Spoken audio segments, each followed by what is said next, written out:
ഈശോമിശിഹായ്ക്ക് സ്തുതിയായിരിക്കട്ടെ. വിശുദ്ധവാക്യം ഞാൻ എഴുതിയ സുവിശേഷം 15-ാം അധ്യായം. മുന്തിരിച്ചെടിയും ശാഖകളും.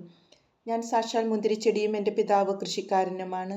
എൻ്റെ ശാഖകളിൽ ഫലം തരാത്തതിനെ അവിടുന്ന് നീക്കിക്കളയുന്നു, എന്നാൽ ഫലം തരുന്നതിനെ കൂടുതൽ കായ്ക്കാനായി അവിടുന്ന് വെട്ടിയൊരുക്കുകയും ചെയ്യുന്നു. ഞാൻ നിങ്ങളോട് പറഞ്ഞ വചന നിമിത്തം നിങ്ങൾ ശുദ്ധിയുള്ളവരായിരിക്കുന്നു.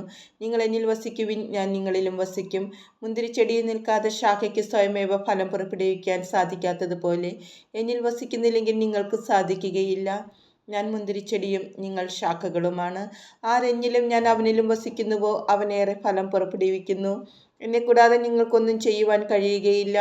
എന്നിൽ വസിക്കാത്തവൻ മുറിച്ച ശാഖ പോലെ പുറത്തെറിയപ്പെടുകയും ഉണങ്ങിപ്പോവുകയും ചെയ്യുന്നു. അത്തരം കമ്പുകൾ ശേഖരിച്ച് തീയിലിട്ട് കത്തിച്ചു കളയുന്നു. നിങ്ങൾ എന്നിൽ വസിക്കുകയും എൻ്റെ വാക്കുകൾ നിങ്ങളിൽ നിലനിൽക്കുകയും ചെയ്യുന്നെങ്കിൽ ഇഷ്ടമുള്ളത് ചോദിച്ചു കൊള്ളുക, നിങ്ങൾക്ക് ലഭിക്കും. നിങ്ങൾ ധാരാളം ഫലം പുറപ്പെടുവിക്കുകയും അങ്ങനെ എൻ്റെ ശിഷ്യന്മാരായിരിക്കുകയും ചെയ്യുന്നത് വഴി പിതാവ് മഹത്വപ്പെടുന്നു. പിതാവ് എന്നെ സ്നേഹിച്ചതുപോലെ ഞാനും നിങ്ങളെ സ്നേഹിച്ചു. നിങ്ങൾ എൻ്റെ സ്നേഹത്തിൽ നിലനിൽക്കുവിൻ. ഞാൻ എൻ്റെ പിതാവിൻ്റെ കൽപ്പനകൾ പാലിച്ച് അവിടുത്തെ സ്നേഹത്തിൽ നിലനിൽക്കുന്നത് പോലെ നിങ്ങൾ എൻ്റെ കൽപ്പനകൾ പാലിച്ചാൽ എൻ്റെ സ്നേഹത്തിൽ നിലനിൽക്കും.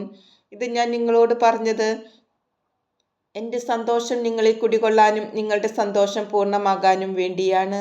ഇതാണ് എൻ്റെ കൽപ്പന, ഞാൻ നിങ്ങളെ സ്നേഹിച്ചതുപോലെ നിങ്ങളും പരസ്പരം സ്നേഹിക്കണം. സ്നേഹിതർക്ക് വേണ്ടി ജീവൻ ബലിയർപ്പിക്കുന്നതിനേക്കാൾ വലിയ സ്നേഹമില്ല. ഞാൻ നിങ്ങളോട് കൽപ്പിക്കുന്നത് നിങ്ങൾ ചെയ്യുന്നെങ്കിൽ നിങ്ങൾ എൻ്റെ സ്നേഹിതരാണ്. ഇനി ഞാൻ നിങ്ങളെ ദാസന്മാർ എന്ന് വിളിക്കുകയില്ല, കാരണം യജമാനൻ ചെയ്യുന്നതെന്തെന്ന് ദാസൻ അറിയുന്നില്ല. എന്നാൽ ഞാൻ നിങ്ങളെ സ്നേഹിതന്മാരെന്ന് വിളിച്ചു, എന്തെന്നാൽ എൻ്റെ പിതാവിൽ നിന്ന് കേട്ടതെല്ലാം നിങ്ങളെ ഞാൻ അറിയിച്ചു. നിങ്ങൾ എന്നെ തിരഞ്ഞെടുക്കുകയല്ല, ഞാൻ നിങ്ങളെ തിരഞ്ഞെടുക്കുകയാണ് ചെയ്തത്.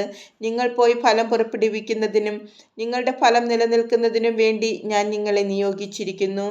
തന്മൂലം നിങ്ങൾ എൻ്റെ നാമത്തിൽ പിതാവിനോട് ചോദിക്കുന്നതെന്തും അവിടുന്ന് നിങ്ങൾക്ക് നൽകും. ഞാൻ നിങ്ങളോട് കൽപ്പിക്കുന്നു, പരസ്പരം സ്നേഹിക്കുവിൻ. ലോകം നിങ്ങളെ വെറുക്കും. ലോകം നിങ്ങളെ ദ്വേഷിക്കുന്നുവെങ്കിൽ അതിനു മുൻപേ അത് എന്നെ ദ്വേഷിച്ചു എന്ന് അറിഞ്ഞുകൊള്ളുവിൻ. നിങ്ങൾ ലോകത്തിൻ്റേതായിരുന്നുവെങ്കിൽ ലോകം സ്വന്തമായതിനെ സ്നേഹിക്കുമായിരുന്നു. എന്നാൽ നിങ്ങൾ ലോകത്തിൻ്റേതല്ലാത്തത് കൊണ്ട് ഞാൻ നിങ്ങളെ ലോകത്തിൽ നിന്ന് തിരഞ്ഞെടുത്തത് കൊണ്ട് ലോകം നിങ്ങളെ ദ്വേഷിക്കുന്നു.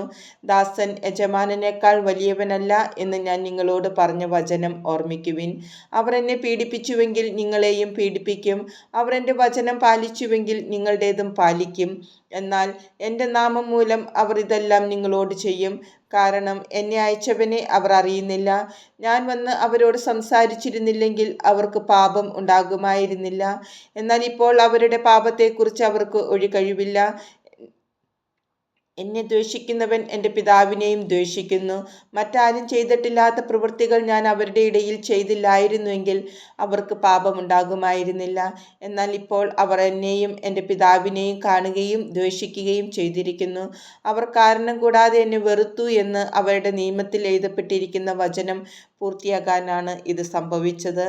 ഞാൻ പിതാവിൻ്റെ അടുത്ത് നിന്ന് അയക്കുന്ന സഹായകൻ, പിതാവിൽ നിന്ന് പുറപ്പെടുന്ന ആ സത്യാത്മാവ് വരുമ്പോൾ അവൻ എന്നെക്കുറിച്ച് സാക്ഷ്യം നൽകും. ആരംഭം മുതൽ എന്നോട് കൂടിയുള്ളവരായതുകൊണ്ട് നിങ്ങളും സാക്ഷ്യം നൽകും.